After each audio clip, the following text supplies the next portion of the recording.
try to notice what way of breathing seems most refreshing. Notice where in the body you're most sensitive to how the breathing has an impact on your feelings. The sensations may be around the heart and the throat, in the middle of the head. Where are you most sensitive to the impact of the breath? And what way of breathing feels most soothing, refreshing, nourishing right there?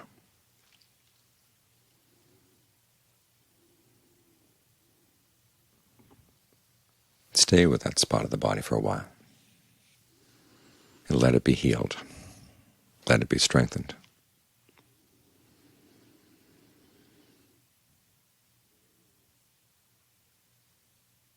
Because having this sense of well-being that you can tap into whenever you need it is essential to your survival, i.e. the survival of the goodness of the mind. When the Buddha says that heedlessness is the path to death, he's not talking just about physical death. He's talking about the death of the mind's good qualities, its inner strengths.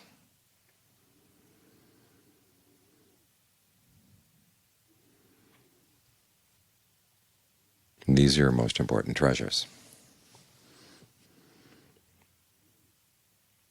because they determine, on the one hand, what you're going to do, how you're going to act, how you're going to speak, how you're going to think. And those things, of course, have a huge impact on your life, now and on into the future. They can even leap over the fact of death and go on into the next life. That's how far their impact can extend. In fact, not just one next lifetime, sometimes many next lifetimes. So your actions are important. So you want to make sure that you have the strengths you need in order to maintain that sense of skillfulness, the desire to be skillful, because the world can tear away at that very easily if you're out looking for your nourishment in the world. That's the other reason why we try to find nourishment inside, because the more independent we are here, the less we open ourselves up to the attacks of the world. Just the fact of being subject to sensory input, the Buddha says, is like being eaten at, like a cow that's skin has been flayed and it's being eaten at by insects all the time. And even worse than that is when we go out and try to feed on these things. And of course, the more you feed on things outside, the more you open yourself to outside influences, good and bad.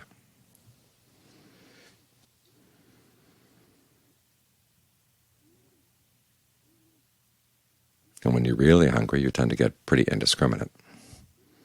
So as you feed yourself with a sense of well-being inside, that comes both from the inner sense of physical well-being that you can maintain with the breath, and the mental well-being that comes as your mindfulness and alertness and concentration and discernment get stronger. You can be more careful in what you feed on.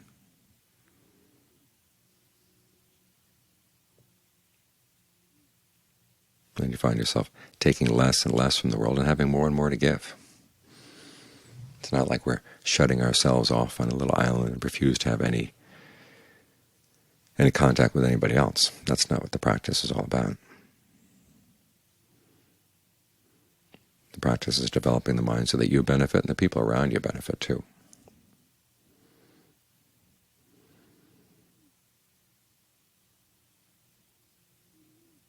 So try to maintain this sense of inner strength, inner well-being, so you can deal with whatever comes up and not get wasted away by it, not get drained by it.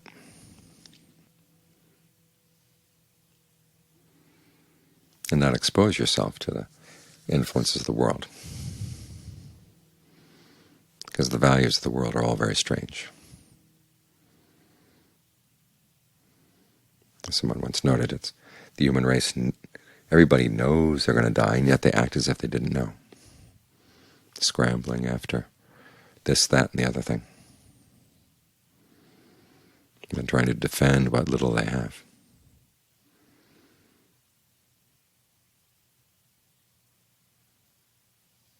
And yet it's all going to slip away from their grasp. And they want other people to see things the way they do.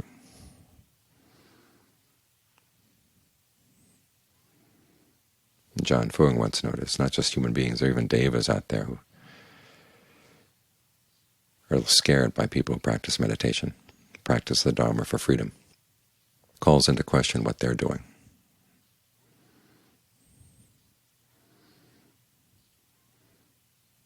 And a lot of people don't like to have that called into question. So what we do is we maintain our own inner stability. In a way, being a meditator is like being a turtle. The turtle has a very, very tender body, which is why it needs its hard shell. You maintain the tenderness of a very sensitive mind inside, but you have to have that shell that comes when you're not feeding on things outside.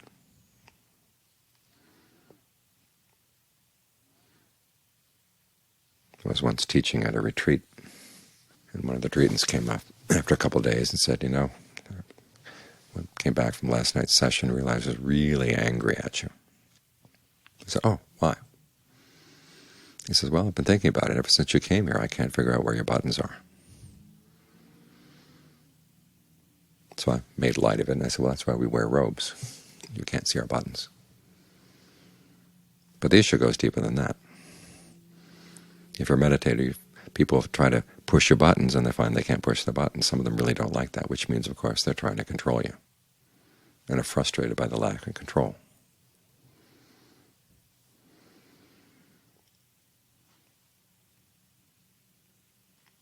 But if you can be button-free in this way, that's how you can survive in this world. Again, it's how your goodness can survive. The goodness that nourishes you from within and the goodness that you have to offer to others. So it's not a selfish practice, and it's not an unfeeling or hard-hearted practice. It's simply a very practical, clear-eyed approach to what you have to do in order to maintain the most precious things that you have, the good qualities of the mind, in the face of everything and everybody that would try to drain them away or strip them away.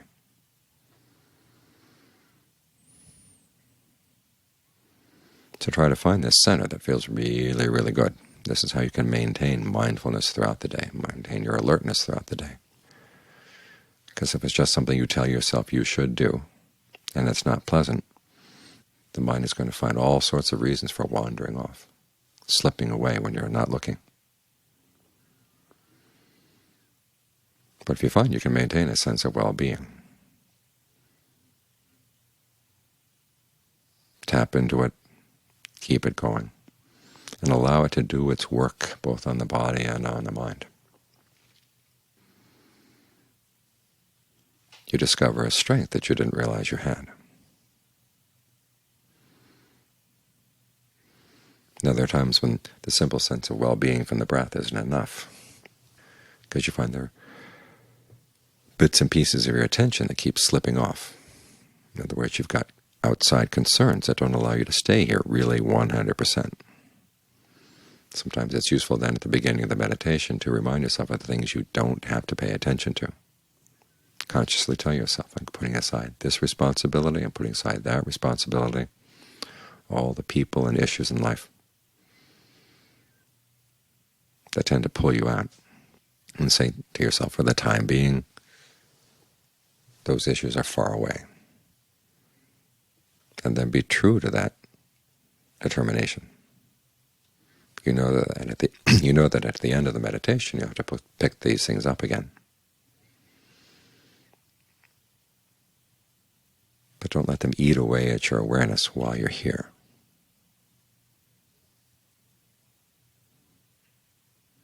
In this practice of consciously reminding yourself of what you're not going to think about,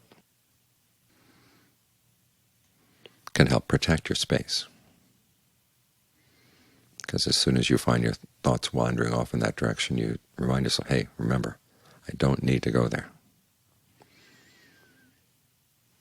And you begin to notice how often your thoughts wander in that direction. It's no wonder that you feel frazzled to the end of the day, if that's the case. So you have to be especially careful with the things that tend to pull you away unthinkingly.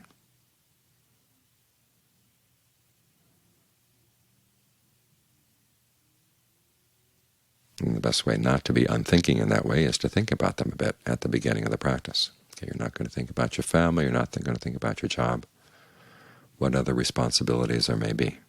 Just put them aside. There was a woman who came to practice at the monastery one time in Thailand. She was going to stay for 2 weeks. And toward the end of the second day, she came to say goodbye to Ajahn Fuang. She was going to go home. He asked her why. She said, I'm worried about people at home, what they're going to do without me, how they're going to get along, what they're going to eat, who's going to wash their clothes. He said to her, pretend that you've died. Tell yourself you're dead now. You can't go back. And they're sure to be able to look after themselves without you. So sometimes it's good to have a knife like that. We just cut through the thoughts. And she was able to stay on for the whole 2 weeks.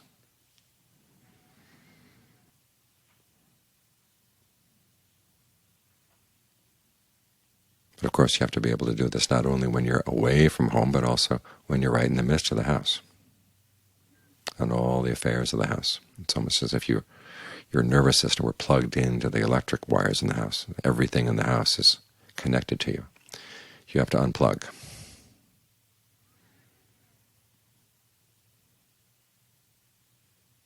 This goes for family, it goes for work, all the other things that tend to pull you out, that insist that you have to look after them right now. You say, no, not right now, at the end of the session. Give the mind its own space, so that it really can benefit from being right here at the most sensitive spots in the body where the breath is doing its healing work.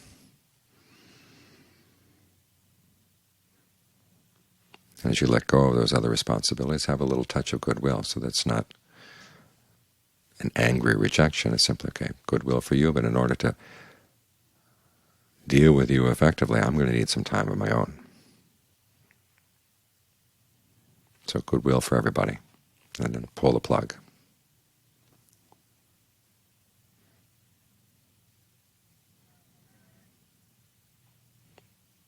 Think of the meditation as food, medicine, shelter for the mind.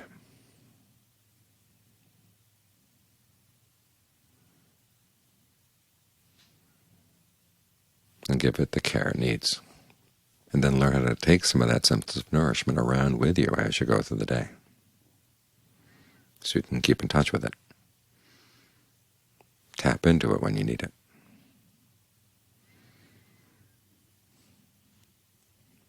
And not just feed on the leftover food from your meditation session, but learn how to produce that sense of well-being as you move through the day. And you find that the goodness of the mind, all the good qualities that you need for yourself and you need for others, stay nourished. Don't dry up.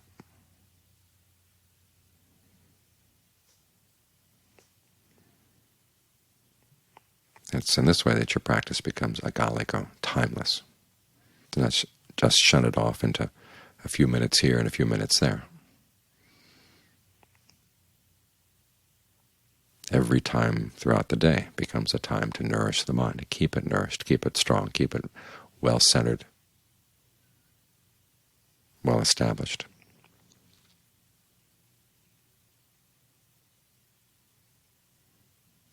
And this is how you take care of your most precious resources.